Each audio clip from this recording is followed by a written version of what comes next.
who has joined us for today's session so far.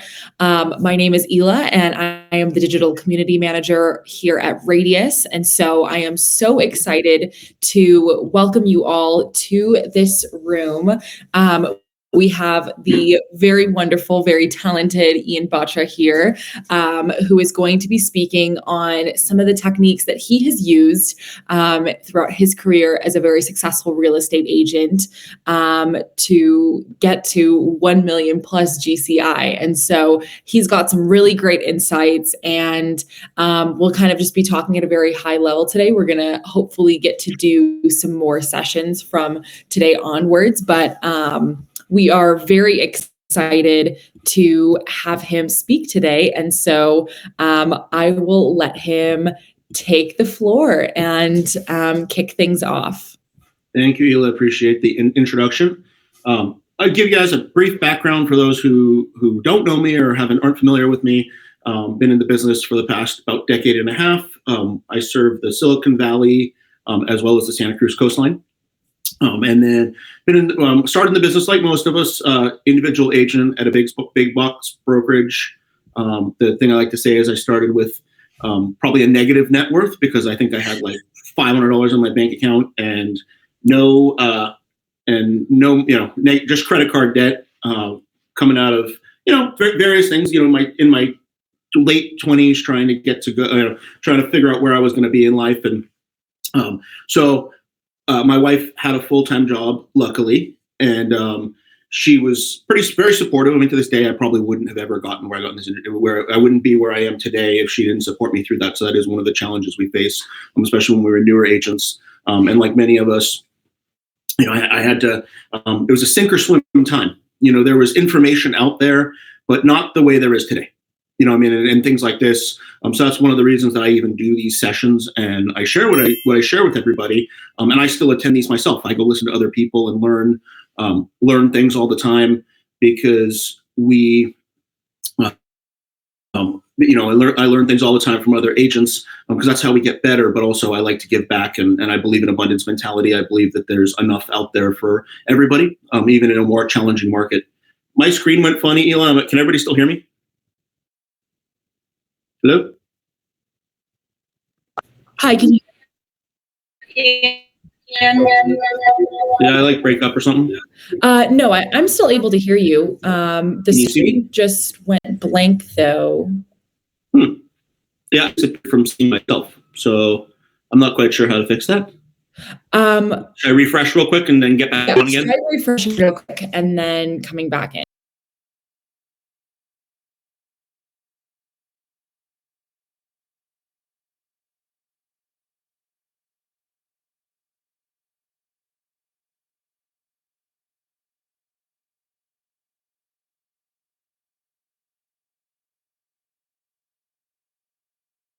You're on mute. Yeah, we're all good. Awesome. All right. So kind of leave off where I'm at. My reason I even do these things is I like to give back. I wouldn't be where I am today if not for agents that supported me through my journey. And I think I could have got there faster. But I know everyone's here because you want to talk about, breaking the $1 million GCI mark. When one of my dear, close friends, and one of my mentors when I first got in the business was a guy by the name of Patrick Ferry. He's Tom Ferry's little brother. And Patrick told me, he goes, because I told him, well, I want to make $1 million a year. And at the time, it's kind of funny because I got into real estate. I'd never made $100,000 a year, but I started with the goal, I want to make $1 million a year. And Patrick said, well, if you're really, really good, he's like, you could probably do it in 5. He's like, I've seen people do it in 3, but it's very rare for somebody to make more than $1 million their first year in the business. So when we said, so I set out with that goal, and the first year was a struggle. I think I made $8,000 my first year. I had no lead sources. It was a kind of a tough time. I mean, we were just coming out of the crash. So I started when it was short sales and foreclosures everywhere. I was too new to even know or have the ability to go get a foreclosure account because there were agents crushing it with lots of foreclosure accounts. There were short sales. And then here in the Valley around the 2000, 2011 mark, 2010 mark, the multiple offers started again because the prices had dropped and bottomed out. And so, I would go find a buyer. I'd be really excited. I'd start writing offers, and then nothing would, nothing would stick because we'd be writing up against, sometimes here in the Valley, we'd write against 50 offers sometimes on some of these foreclosures. So I ended up closing my first sale with a cash buyer, just lucky, after getting beat up out there and kind of understanding the market climate, was able to close my cash sale, and I had to pay a referral fee on it because another agent had referred me the buyer. It's from a big team in my office, and he was like, "Oh, here, take this buyer," and so I managed to close that buyer, and then I had to pay a referral fee. I think I made about $8,000 on that check, which all went to paying like credit cards and debt and everything else, and then got back to the grind. Fast forward, then things started to come together. I ended up getting a listing from an open house. I would hold open houses every weekend, and I did all the things at that time. I mean, it was like I didn't have online leads and anything like that. So I cut my teeth knocking doors and open houses. I think I would go out and just knock doors 8 hours a day, which to this day I don't mind knocking on a door, but I tend to knock doors more strategically, which is a technique we'll talk about as we get further down the line. But as fast forward, I learned over those years that if we want to truly make a good living in this, and as realtors, the potential, we always say that the potential is infinite, which is not really true. The potential is what your market is, and then what share you can capture of it. So I like to look at, if you want to figure out and get into the weeds and be real technical, looking at your marketplace and where you are, and you figure out where you are now, whether you're $1 million producer now and you want to be a $5 million producer, or whether you're a $100,000 producer and you want to get to be a $500,000 producer. You can look out your door and you can just go in the MLS, look at the turnover rates, you can figure out how much, and I've actually done it where I value each zip code. So, I know like right outside my door, 3 zip codes have about $2 billion in real estate that are potentially I could go get. So it's not as easy as that, but now we know what our total addressable market is, and then we put together our day, everything about our day and what we do, and our plan on how we go after that market share. So it's just identifying your addressable market, and that's what you know. So if your total addressable market, say you serve. Sorry, I have a question for you, if you don't mind. I started selling houses 3,010,000, 2,650,000. I can negotiate $5, $6, $7 million. My problem I am participating is I can get the deal, but I have problem with the Zip transaction, and I don't have a. Last time I sold 2,650,000, I have to be working in everything, and I was 24 hours in an OCAR to print out everything. I didn't know how. I can get the deal, but I don't know how to print out the forms and close the deal. So everywhere I go, I start talking. They say, "Oh, okay, come on, sell my house 7 million." Then I have to disappear because I don't know how to do the paperwork. Sorry about that. I distract you. No problem. I mean, honestly, if you have your chance to get a $6 or $7 million deal and you haven't done it yet, and you paperwork and all the particulars, honestly, go team up with somebody. I do it all the time with agents. Someone comes to me and says, "Ian, so bring somebody in, have them help you close it, and then you'll learn." I do that all the time. I teach people, but I changed, sir. I changed from Keller Williams, Engel Walkers to so many companies. When you come as a new agent, they said, "Oh, you're stupid. I take over. You watch me." I get the sale. I get the customer. People in neighborhood in a luxury home trust me because they know me. I live in that neighborhood. But then when the agent come, he's totally different. I did that, and then the person cancel it. And it comes to the point, people say, "If you get our listing, we give it to you. If someone else come, goodbye." So I asked that person, help me with the paperwork. He says, "No, 50-50." Or I said, "Okay, help me." "No, you step back." Then I lose the sale. So I don't know how to handle that because I'm new in the business, but I am a salesperson. And I work so much in different industry. I know how to psychologically talk to We lost her. Don't know how to do the paperwork. Sorry about that. I could probably help you with that. That may be a question for offline because I want to get back on the subject of the day. But I think there's probably resources that can help you do that. You could find somebody, even a good transaction coordinator could get your paperwork done. So that's something we can talk about further. There's resources because paperwork's just paperwork. If you can get the deal, which is kind of what the subject to pull us back to the subject of the day, which is this is all about how you get those deals, how you pull your share of the market. And so, again, it's structuring your day. It's one of the things I try. We had this conversation in our company, and to rewind back, I was an individual agent. I ran a team. I've been at Keller Williams. I've been at all the major big box brokerages. And my partner Lauren and I about end of last year, but really we started this year. We decided to start out kind of with the backing of Radius to do our own entity. So we have an office here in downtown Los Gatos in Silicon Valley. And so one of the things we teach and work with our agents on these days is how to structure and make this like it's a job. So to kind of get back to your question there, I am not a paperwork expert. I'm a sales expert. I'm a deal doctoring expert. I'm a people expert. And one of my first mentors told me, he goes, I'm not the stager. I'm not the property inspector. I'm not the termite guy. He goes, I'm an agent. I sell houses. I do the deals. So you want to get that mentality. So you're already 10 steps ahead of every other agent as a brand new agent if people are telling you, come sell my $7 million house, because that's what most agents struggle to do. And so what I found when I sort of started to structure my business and get real serious and start to treat my business like it was a business, it's how how you plan your day. And it's great. Everyone gets into real estate because they say, "Hey, I want more time. I want to be able to do what I want when I want." And I'm not gonna lie, I take advantage of that oftentimes. I'm at my daughter's sports games. I get to do things I want to do. If I have something personal that I want to do, I can take that time. But I also know that I'm stealing that time. I have to take that time from somewhere else and I have to make it back up. So like yesterday, for example, I worked a 14-hour day.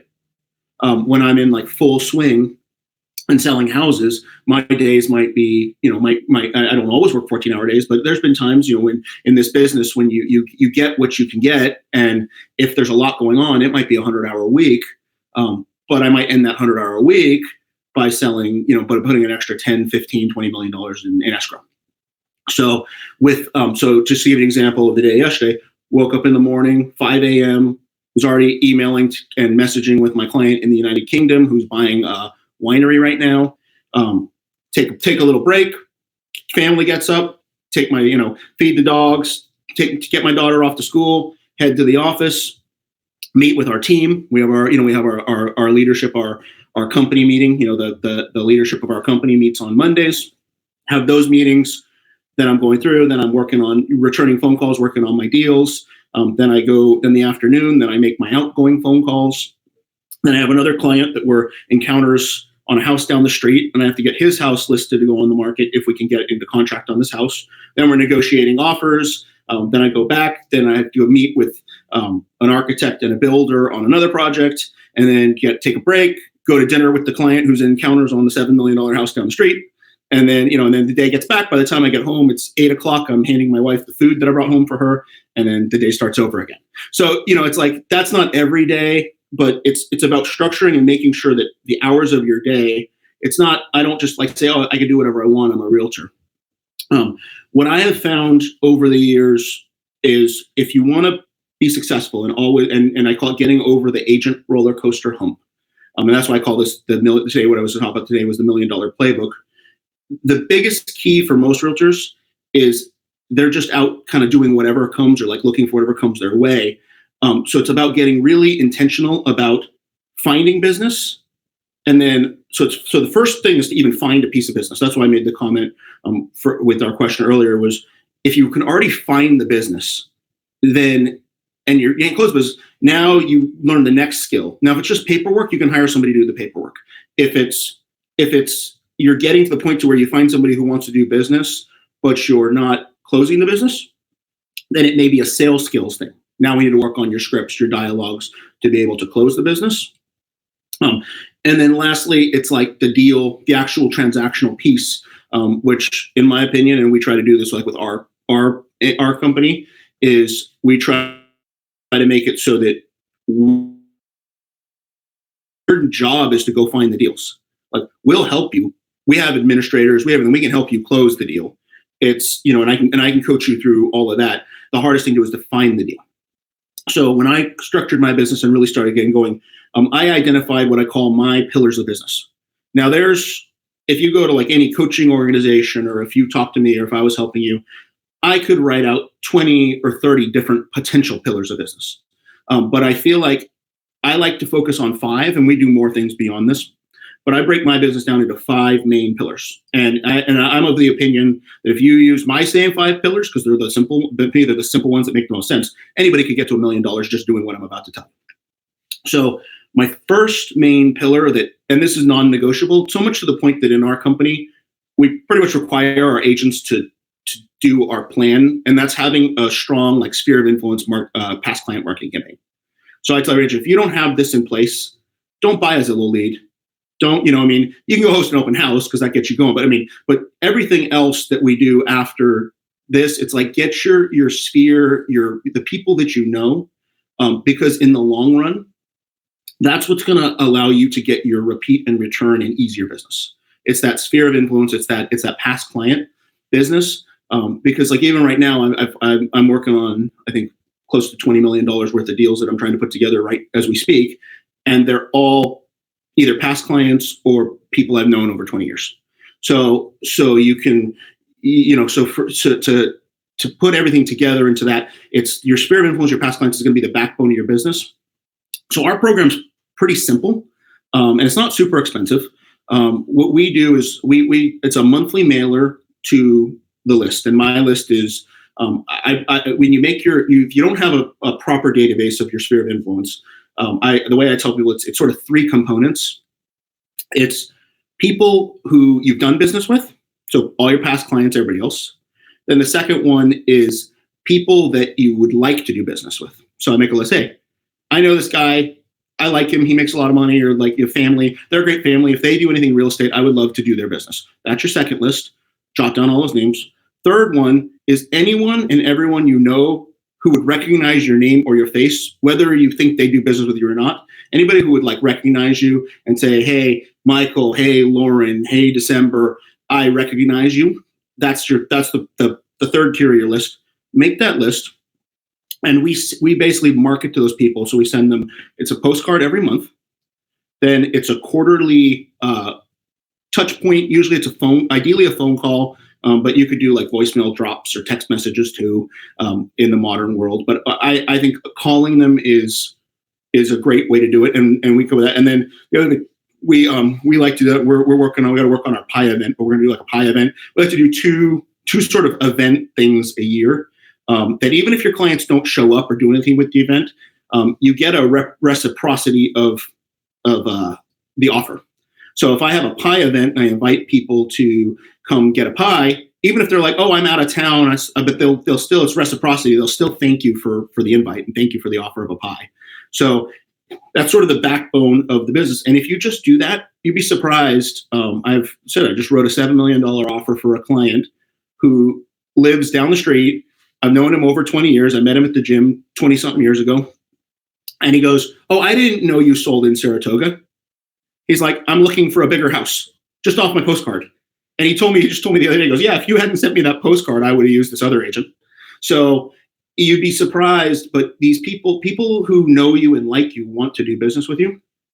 So it's the very first sort of backbone basis of any real estate business is your sphere of influence, your past clients. If you don't have that in place, do that first. So I kind of say that's the one required pillar. Then we get into kind of everything else.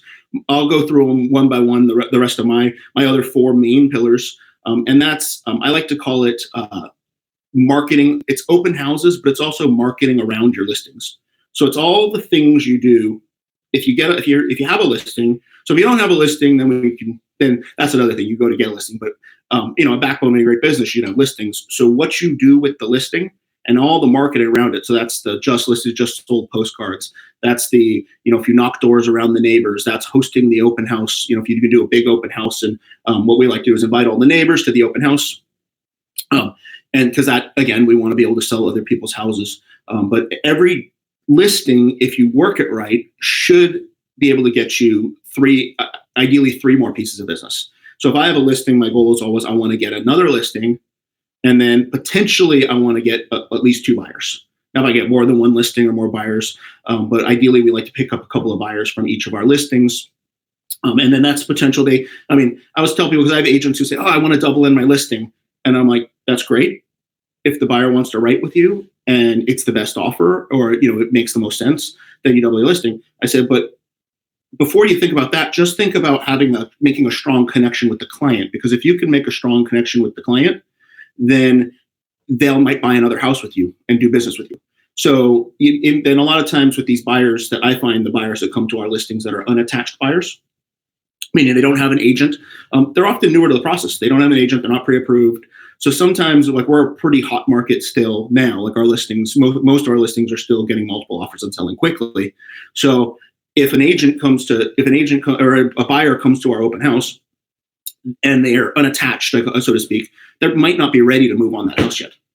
Or what we find a lot is, I got a house listed for $1.6 million. It's really going to sell for $1.85 million.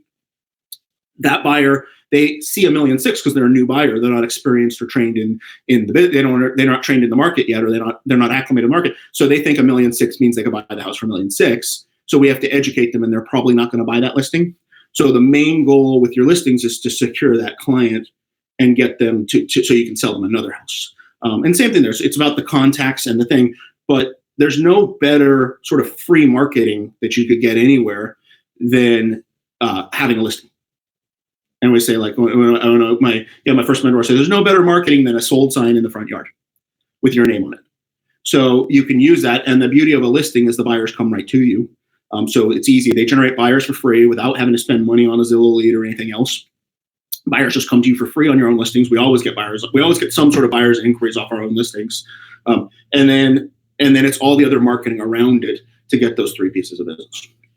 So that's marketing around your own listing. I said that includes open houses, but I like to wrap that in a whole pillar, because you can do that. And then for agents, if you don't, speaking of not having a listing, if you don't have a listing, you can latch on to somebody else's listing, somebody in your office, somebody else, and you can do the same thing. You can use that. And then we also, for example, for us, one of the reasons, and I was out of production for a little bit, one of the reasons I sort of dove back into production, my goal, and my agents have said to me, they do better when I'm selling, because my goal is to go get opportunities. So if I go get listings, then that gives my agents opportunity to work on my listings, so they can work around them. So you can attach yourself to somebody else's listing. And honestly, that's what I did for my first 5 years of my career before I became more of a listing agent. And I started to get a name and a past client list, and just the skill set to be able to go out and take a listing, or take a lot of listings.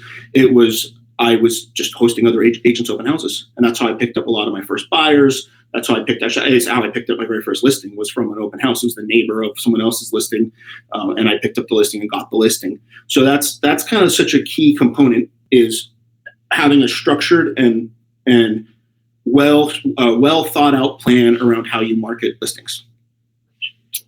Third, kind of been a backbone of the business, and honestly, it's the thing that really, I think, did get me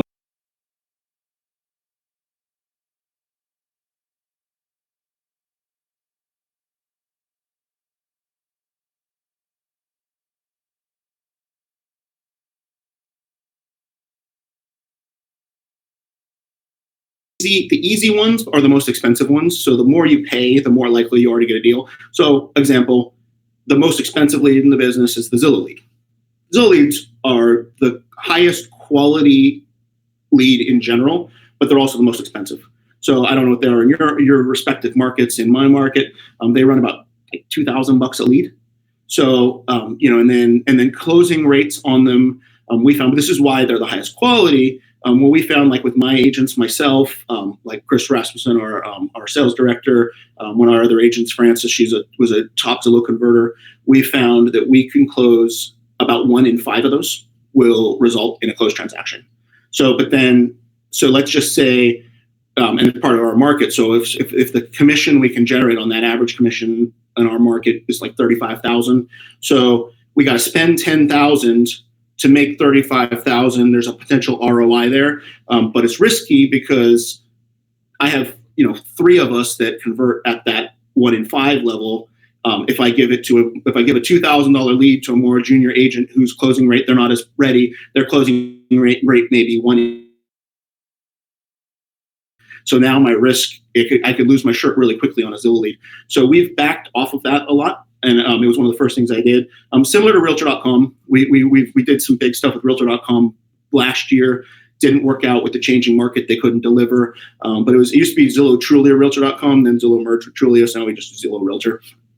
Those are your really expensive but high quality portal leads because it's passive lead capture. The client has gone to the website, said, I found a house. I want to see this house. So when a Zillow lead calls you, it's an instant appointment. You don't have to convert the appointment. Now on the flip side, when you get into the cheaper online lead generation, like Google pay-per-click and like various Facebook ads, which I think are probably the lowest quality, but Google pay-per-click, they're very cheap. Our market's one of the most expensive pay-per-click leads, and I think we're like $20 a click. So other marketplaces you might be getting them for pennies on the dollar. So you can get certain markets, you may be able to generate these leads a lot cheaper. But the quality is not going to be that of a Zillow lead. Occasionally one will come in that's just like, I want to see this house, I want to write an offer. But generally speaking, they're browsing, they're researching type clients. So it takes more work. You have to work the leads, you have to call them, and an incubation period on one of those leads might be 6 months to 3 years. I mean, we've closed old pay-per-click leads that came back years later after the website, and we get, they inquire. So really those pay-per-click leads, it's a good database builder, but it's a commitment and it's a time. And I wouldn't tell someone like, nothing in this business you'll ever like spend $20 and make a $35,000 paycheck. You're always going to have like that work. And the more you spend, the more you can potentially cut down that time, as evidence with like with the Realtor.com thing. But even then your risk is higher. So we continue to this day to invest in pay-per-click because it builds the database and it potentially gives people leads for us to work. But it's again it's a thing you can go it's a long-term investment. Third thing we talk about would be geographic farming. And there's various types of farming. Chris also teaches, which I'll roll with geographic farming. He teaches like people farming, where it's like he meets people over the years and he adds them into a farm, and like Corfac farms a group of people. So he's farming various people, but geographic farming is where you pick on an area. And I'm not as bullish in our marketplace on geographic farming at this very moment, which is something you guys have to assess your market. Because right now we've got less than 50% of the amount of transactions we had 2 years ago. Turnover rates are so low. If you're going to invest in geographic farming, I recommend you really do your numbers and really analyze what your potential ROI is on that. Because I use the example, if we have a 2% turnover, less than 2% turnover rate right now, if I were to go farm 1,000 homes, the data says I got 20 potential at-bats, 20 potential listings I could get. With all the money invested, postcards, if I got 100% of listing appointments, I go on 20 listing points, but that's not how it works. I'd be lucky to go on 10% of the listings that sell. I'd get an appointment or an at-bat. And so what do we got? 2 listings out of 1,000 that I've really got an at-bat. And the cost of geographic farming. So at this point, I would be more bullish to recommend even than geographic farming. And I have some areas that I've worked the area for years. So I'm not going to stop working those areas. But if you're going to start a new farm, I kind of now like this idea of people farming, building a list of people that aren't your sphere of influence. They wouldn't recognize you, but you've somehow identified them. You've brought them into your world, and you can do the same techniques. You send them the postcards. You basically work these people that are potentially going to sell their house in the future to basically at-bat those listings. And then the the fifth component that we've done a lot of business on, I think, in years past, it's a little slower now. Years past, we've done as much as 20 million GCI on agent-to-agent referrals. So one of the things, and it's sort of when I said I like to give back and train and teach agents and do different things in like organizations, one of the results that wasn't intentional was getting referrals. So the more involved I am with other agents and other networking and agents in other marketplaces, the more it's resulted in return business. So people calling me, and I, out of the blue, will just get a phone call with somebody that says, "Hey, Ian, I heard you." And actually, what's funny, a lot of times it's not even the agent I met. It's an agent I met tells someone in their office to send the referral to me. They go, "Oh, I met this guy Ian, and I like him," or he did a training, or he spoke he spoke at the Tom Ferry conference, and so then those refer back. And then there's there's always a cost to it. There's a cost to the conferences, the seminars, the travel, the things that I've done to build up that database of agents. And there's a cost in paying a referral fee out. But then also we get the same thing. We get incoming business, and then we also have agents that we've identified as quality agents in other markets that we can refer out to. So that results in money. So in money coming back the other way. So oftentimes the incoming can offset the outgoing. I just, an example, we're big in like the Tom Ferry coaching organization. So I had a client, I just did a 1031 exchange, sold an apartment building for him. He was getting divorced, bought another apartment building.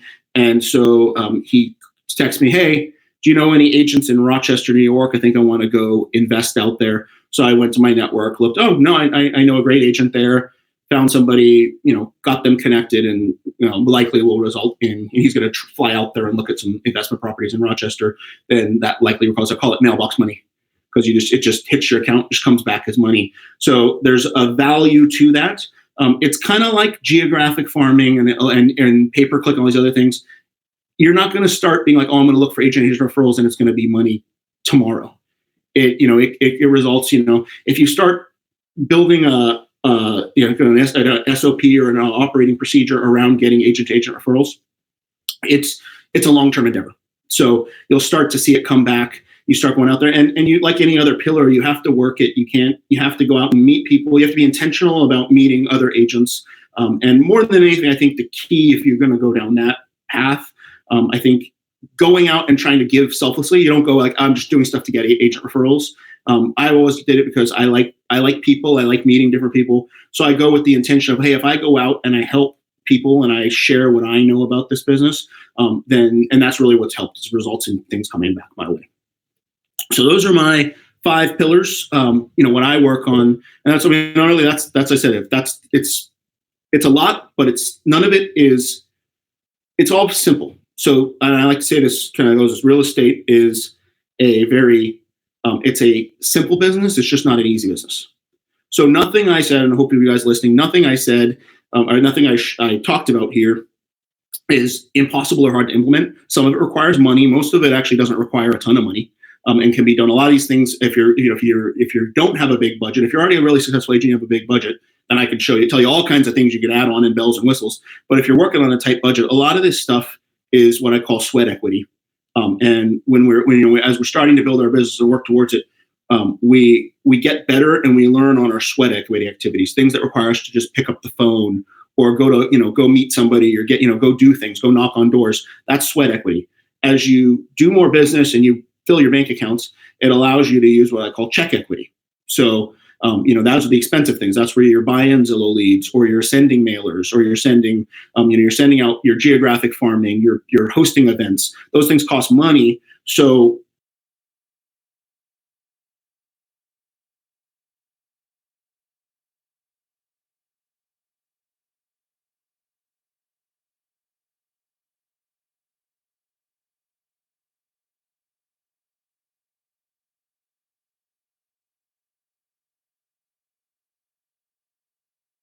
I had no money and that's all I could do. So we all want to skip it, but I almost feel like if someone comes in this business, they have a ton of money and they just start blasting with mailers, they may get at bats, but they're not going to develop the same skill sets. So it's important that we throw some stuff at the sweat equity, because sweat equity is really what teaches us how to be better agents and how to talk to people with confidence and authority. But yeah, that's sort of my spiel or my talk. I want to open it up to anybody who's listening. Just throw out some questions, because I want to focus on, after kind of gave that, I'd like to focus on what you guys want to know. Anybody? Absolutely. Thank you so much, Ian. Does anyone have any questions about any of the pillars of business that Ian has spoken about? Any questions about prospecting or marketing your brand or anything like that, the floor is yours. So have at it. Marketing, the geographical marketing, what is it that you generally look for in terms of turnover in order to consider a particular market? I think turnover is probably number one. So I look at price point and I look at turnover. So if I, and again, what market are you in? Broward County. Is that Coral Springs? Okay. I would look, so it depends on your ultimately like what your goal is. But I would look at turnover rate, number one, especially today, like is there markets turning? And then think about your strategy, where do you excel? So, if I would say this way, but if you sell a certain price point, you might not want to go after something that's like 5 times the price. Now there's success stories and people that have done it, but you might want to go for something that you have experience in there. There's 2 kind of ways I would identify a farm as you. I'd look at all my past sales, and you could put them all on a map. And if all of a sudden you're like, I have a cluster here, so I'm shotgun effect. I have houses that I've sold all over the place, and then I have this like one area where it's like I sold a ton of houses in this one little pocket. That's actually a potential area that could be your farm, because you already have a track record there, and you have past clients there who know you. So I would identify that, and then I would look at that, and then I would also look at what my long-term goals are for my business. So if one of my long-term goals is to raise my price point, then you might want to go up. Like, so, example, in my market, if my average was $1 million, and I did this at one point, my average was like $1 million, $1.5 million or something like that. I'm like, hey, now I want to sell $3 million houses. Well, that might be a reason to go after the farm, but I also don't want to go grab a $3 million farm where the turnover rate's 1%. So, I have to look at that. It's if your goal is to get into higher price points, and that's a different sort of talk in of itself, is like breaking into luxury.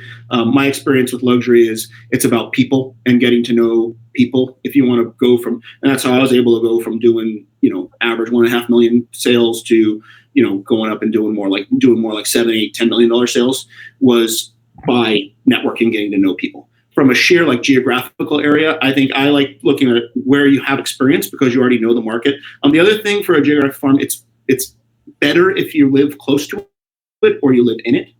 So I would find it very difficult. That was going to be my next geographic farm if it was 30 miles away or 50 miles away.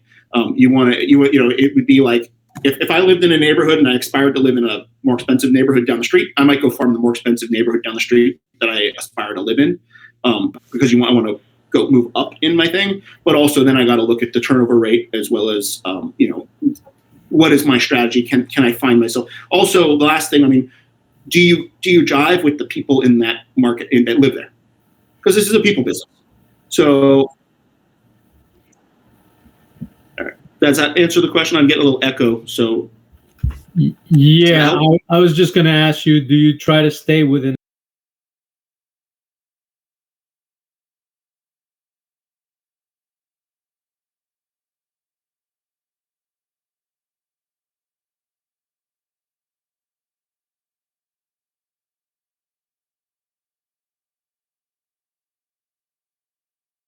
what's the percentage turnover rate? How many homes?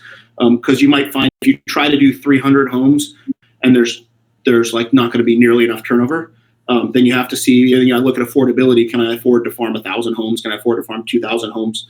The top agent in my market, who's like the number 2 agent in California, he farms like 100,000 homes. But most of us don't, make 15 million a year and can 100,000 homes. But he's that big. And he's one of the only agents that I could name in our market right now that's really successfully geographic farming, because he's got a wide enough area that the turnover rate doesn't even matter. He's getting enough opportunity. So really you have to look at like how much opportunity versus, again, your bandwidth and your budget is how you have to look at it. And you may look at the way, in this market, I might advise you, rather than geographic farming, spend your money somewhere differently. There might be better places to spend your money. It might make more sense to love on your past clients and spend money on doing things for your past clients and sphere of influence and stuff, to get referrals. Because even we had a good little run, and a lot of my agents that had been slow and not selling were they were sort of hurting, and they all started doing more business again. And because we were focusing on their sphere, everything else, we went around the table. Where'd you get that deal? Past client. Where'd you get that deal? Sphere of influence. Past client. That's where almost all our business is coming from, is past client sphere of influence. So if the farm just doesn't financially make sense, maybe spend the dollars elsewhere. Might make more sense to spend it buying coffee for your past client. Take all that money and buy coffee. Take all your past clients out and ask them for referrals. You might get business faster. Thank you. Anybody else? Yeah. When is the 3x your price point with Ian room coming? I'll talk to Elo. We'll do one. Because you just said it would be a whole nother class, a whole nother topic, but I think that would be a great class. I did a podcast with Tom Ferry. Kind of about that. Yeah. So, but I'll set something up on rooms, and we could do something for that too.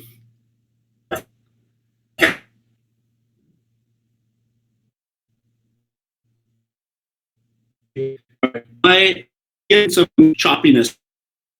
Yeah, I can hear you just fine. I think there is a lot of might be a network issue, because I can see that Michael is in his car, so that might be why. But yeah, no, we'll definitely have to talk about putting together another class about that. Yeah, we can do. Like I said, I did a podcast with Tom about that. It was about my networking techniques. Talk a lot about wine. Wine has been the basis of a lot of my luxury selling, because I like wine. But I've told other agents, I know agents who have done it with cars. They love Ferraris and they love Porsches and stuff, and so they buy a Porsche, join a Porsche club. Get you any that. So the whole raising your price point. My biggest networking thing is because I'm a wine guy. I got a big wine cellar, so that's been one of my networking sort of things. But I always tell people in luxury, it's you got to find something in common with the people you want to do business with, and then because they also do if you meet clients and people and kind of go back to my comment about loving on your past clients, it's more fun to do business with people that you like. And I tell someone, if someone comes to me and wants to buy an $8 million house and they're a jerk, I'm still going to sell them the $8 million house. but I have more fun when I like the person who I sell the $8 million house. I've done both, but I'm not in the business. We don't do this business for charity. We do this for profit and income. Mm-hmm. So yeah, we can talk about that. But yeah, it's the biggest key to raising your price point is finding people with money who you have commonalities with and you can network with, and get because then if they like same thing back, people want to do business with people they know, like, and trust. So if they know, like, and trust you, they're going to come to you first, before they just go to the person who sends them a lot of mail. So that's kind of where in any of this business, it doesn't even matter, any price point, people want to do business with people they know, like, and trust.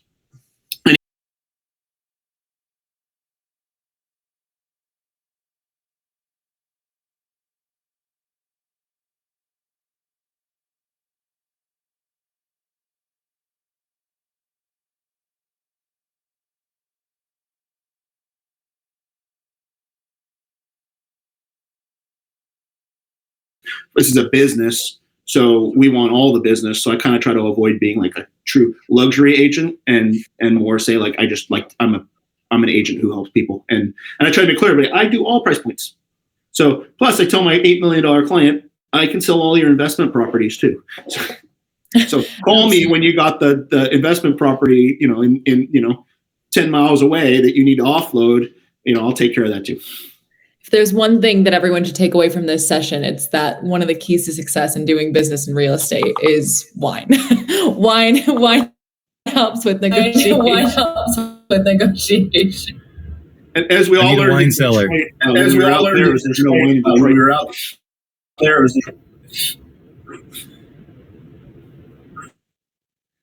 Mike's laughing because he knows.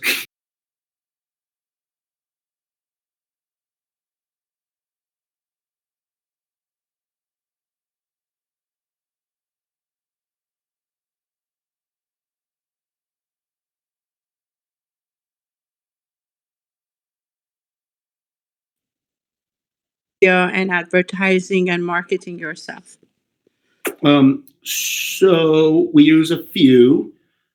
We do some of it in house. So I'm lucky that I have a great team. So my CO Lauren, and then we got the rest of our team. We have we have VAs that help with the social media and stuff too. So we do like a lot of our Instagram and stuff like that's developed in house. But then we use other companies. So we use a marketing company called GGMS that works with our CRM, and they do like set up our retargeting ads. So somebody clicks on our website, then they get the retargeting ads on Facebook and stuff like that. So we use some outside marketing services. So it's kind of two things. It's like the funnel clients. So that's a different thing. And then for marketing online and all that, we use we do a lot of it in-house. Which company you working with? So we so it's our brand Trajectory, and then Radius, which we're in the Radius platform here. We're part of that network. So they're our broker, we're a DBA. So our company is so people see our company as Trajectory, but then Radius. Sorry, I did. You talk fast. Your company is what is the? I understand we are powered by Radius, but each company they have like a small name company.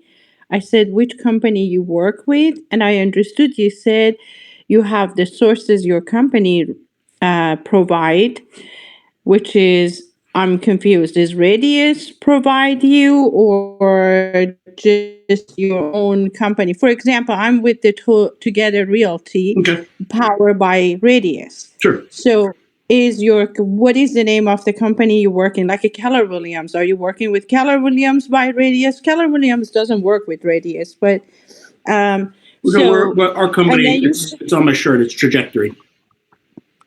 I can't see. Sorry, it's a T logo. Trajectory is the company. Trajectory.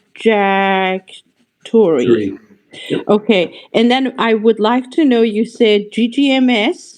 What is it? GGMS? Is it a internet? You can contact and Google them, and then contact them to have put your website and all the information, or Radius provide that? I'm just new. No, we provide that for our agents. So it's something that you probably, as the agent in somebody else's company, you wouldn't go get that yourself. It's something that we pay for and provide for all our agents.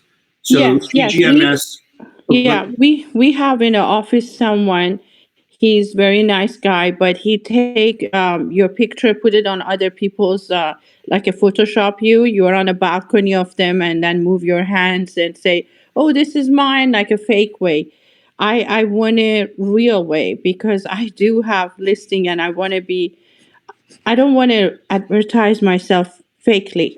So that's why I'm looking for something is very proper way and very I don't know how to say, you call like a compass. When you click on them, they show all the listing, all the broker listing, everything, and then you can click on them and contact them, or you can have question regarding loan, anything. Who do you use for doing all these things? Your company, or you said GGMS is your company inside? Well, so we use Sierra Interactive as our CRM. It gets a lot more complicated. Sierra Interactive is our CRM. So they provide a website. We have a few different websites and landing pages and all of that. So I'm not sure if I 100% understand what you're looking for. I think it's something you would probably talk to your team leads at Together Realty and see what resources they provide. I know Radius provides some resources. It's a lot of times things like that. The investment would be something like I said, was something we invest in for our agents, and it's something that we invest in for our agents. And there are solutions, but I would definitely talk to your team lead about that. Figure out what show what you want, or if you have an example, you could show them this is what I'm looking for, and then they can help you. Because that's something we do. We ask our agents all the time, what do you like? Or if they come to us from another company, we ask them when we interview them, what did you like about your last company? What did you not like about your last company? Because as we're newer, we've only been around 9 months, or 10 months. So we, for us, it's like we're constantly adding and building things. But I think it would be more identify what you want and then take that to your team lead and see what they have resources wise. And then we could figure it out. But yeah, from a broader scale, it's something that we shop out and are constantly looking for things like that to provide and give to our agents. But it's an ongoing thing, and we're always open to something better. So even if I had something I said that I liked a lot today that I thought was great, we might change to something better tomorrow. We're always looking for better resources. But again, we have like our in-house staff that does some stuff, and then we use outside services. We use a lot of outside services. So I can't even name to give you our whole program. It's not just one company, I would say, that you would go to for any of that stuff. Okay, understood. Thank you. Thank you. You're welcome. Other questions?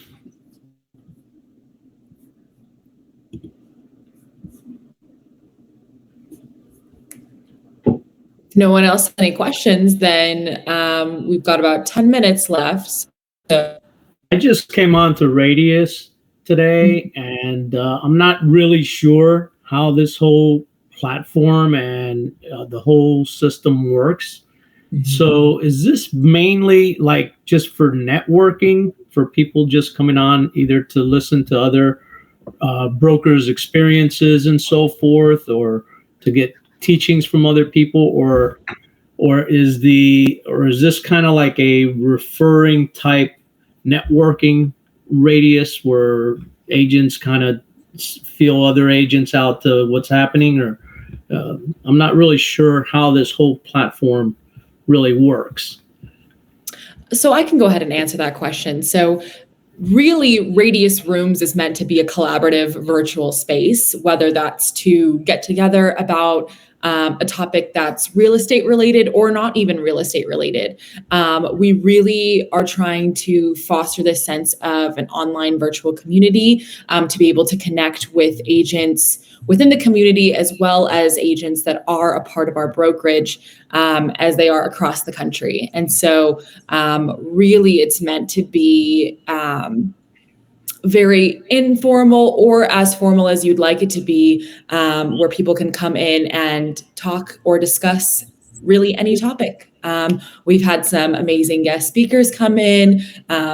As I'm sure all of you saw, Ian was incredible today during his session. So it's really meant to give you some of that face-to-face content and be able to connect and collaborate on topics with your fellow agents. Okay, sounds good. I'll be checking in every so often to see if I get a little more out of this. But it was a really, really nice talk. Thank you very much. Absolutely. We have rooms going on every week, so feel free to check back in. And so thank you so much. Thank you all. And thank you, Ian. That was fantastic. Everyone can learn a lot from you and the way that trajectory has, skyrocketed and done super, super well, especially in the last 10 months of being in business. So thank you again so much for coming into Rooms today. We really loved having you. And I hope everyone has a wonderful rest of their Tuesday. Thank you all so much for joining us. Thank you. Have a great week. Thank you, Ian. And